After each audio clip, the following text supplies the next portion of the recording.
Okay, Assalamualaikum semua.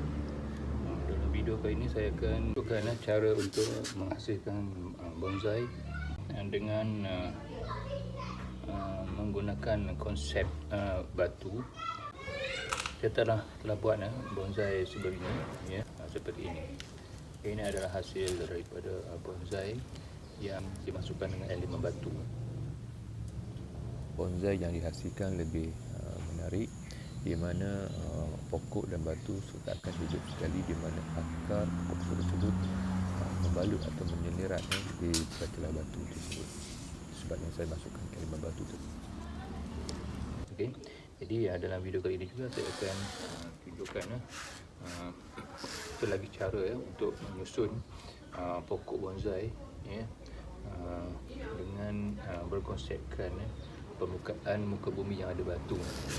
Kita ada pokok ni, ya, pokok sejenis pokok spesies beringin, ya.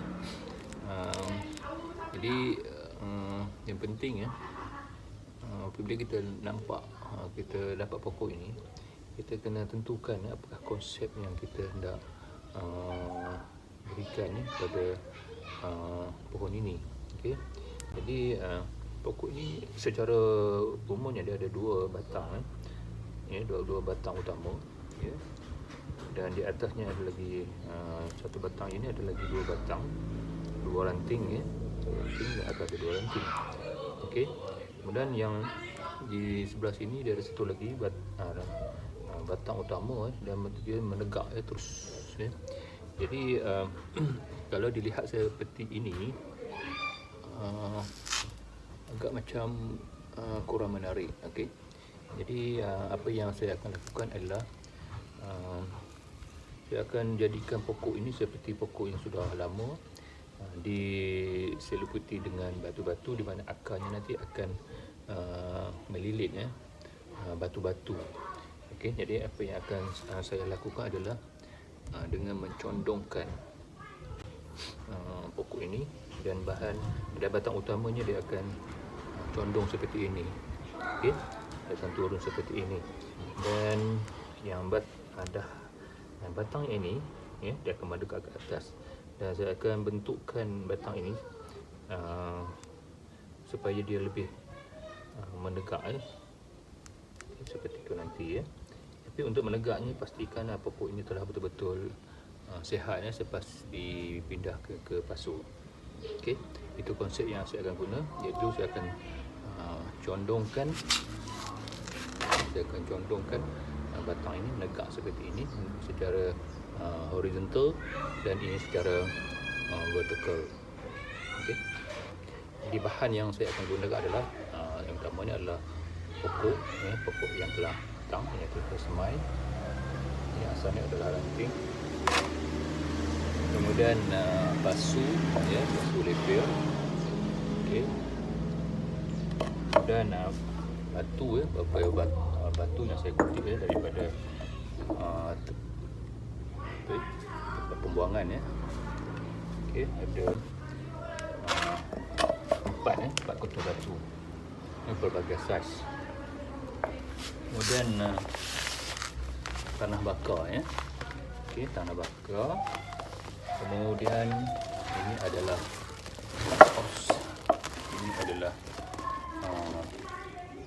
tanah bakar juga, itu tanah sawit, bakar, tanah hitam. Okey, jadi tanah hitam ni adalah tanah yang cukup baik, untuk tanaman, sebab dia membekalkan nutrien yang cukup, untuk pokok membesar. Campurkan tanah bakar sawit ni, ya, ataupun tanah hitam, okay, dengan tanah bakar ni. Okey, jadi tanah bakar ni fungsinya adalah untuk menjadikan tanahnya poros, ya.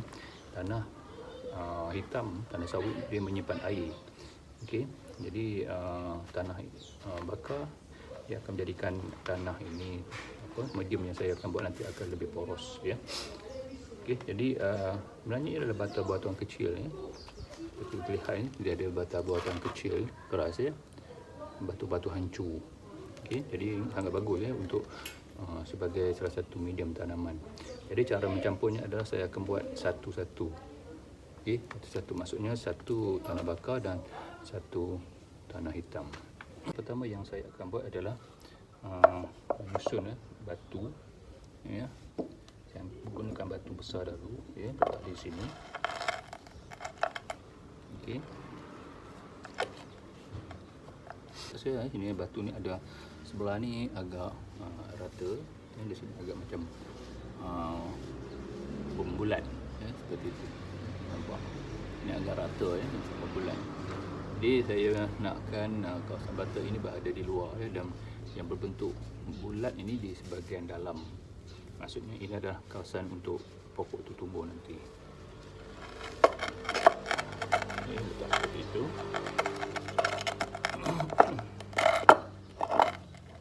Okey, tambah sikit tanah di sini.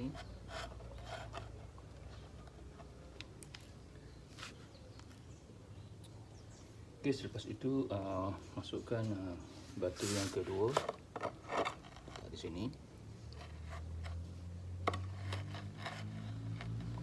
Okey, seperti itu.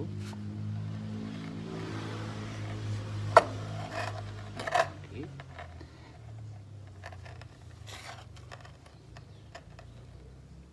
Jadi apa yang saya akan buat adalah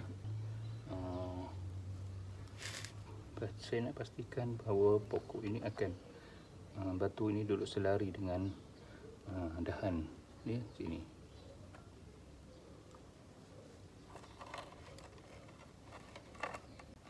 Okey, seperti itu. Okey, itu konsep yang saya akan gunakan. Okey, pastikan kedudukan yang betul.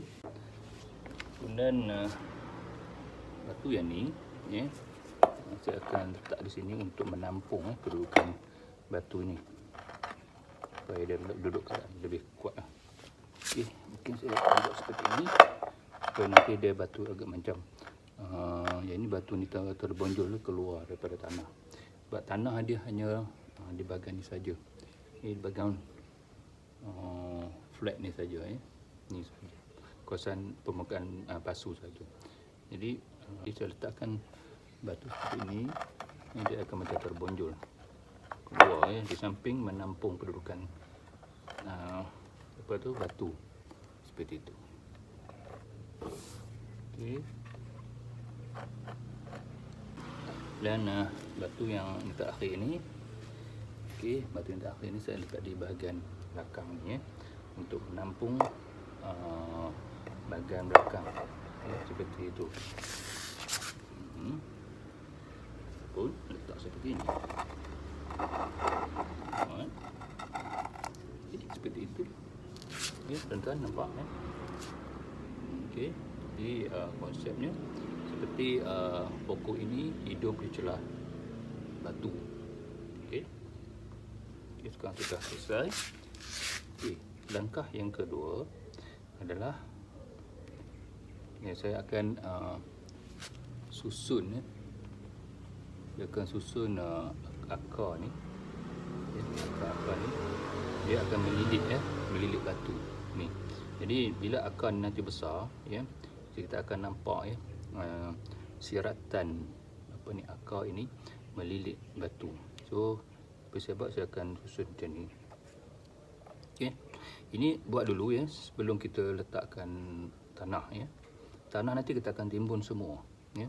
Timbunkan semua sehingga pokok ini cukup stabil, barulah kita hakis, buangkan tanah tu, ya. Jadi kita pastikan kita susun dulu, buat susunan dulu, ya, sebelum kita masukkan tanah. Okey, saya akan susun, ya, akar-akar ni supaya dia melilit, ya, melilit batu. Jadi hati-hati, ya, supaya akar ni tidak terputus, ya. Jadi istimewanya pohon beringin ini dia mempunyai akar yang banyak, ya. Jadi ini akan menampakkan pokok ini lebih klasik, ya. Lebih klasik dan lebih cantik.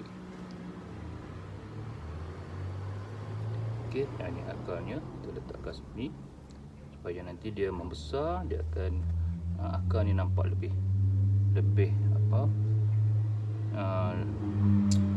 dia melilit, melilit batu ni. Okey, ini lagi. Ini cukup besar. Ni, ya. Nampak ni cukup besar. Ya. Jadi kita pilihkan, ya. Lalu kita buat satu lingkaran seperti ini. Yes. Macam tu. Okey.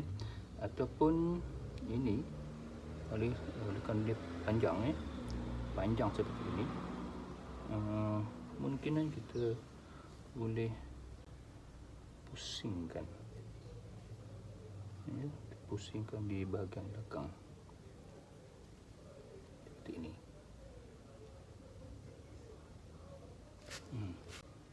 Seperti itu. Okey, jadi nanti akarnya akan melilit batu yang besar ini. Okey, dia nampak lebih cantik, lebih realistik. Okey, kalau ada lagi, cuba kita susun lagi, ya, sehingga batu ini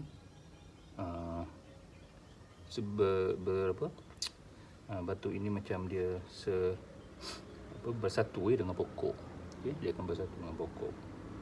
Okey, seperti contoh akar ni, kita mungkin lilit bahagian batu ni juga. Okay. Sekarang kita tak nampak, bila pokok ni sudah besar dan akar ni sudah membesar, dia kita nampak dia punya siaratan akar ini dia melilit batu. Okay. Kalau ada lagi, ini ada lagi, ya, tuan-tuan nampak ni ada lagi, dan kita letak sini. Okey.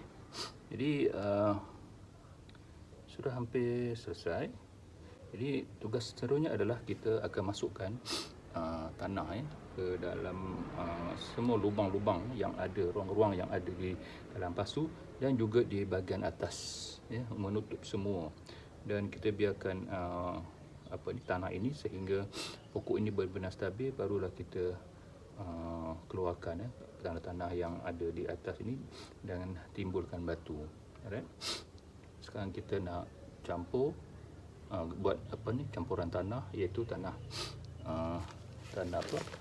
bakar dengan tanah sawit hitam.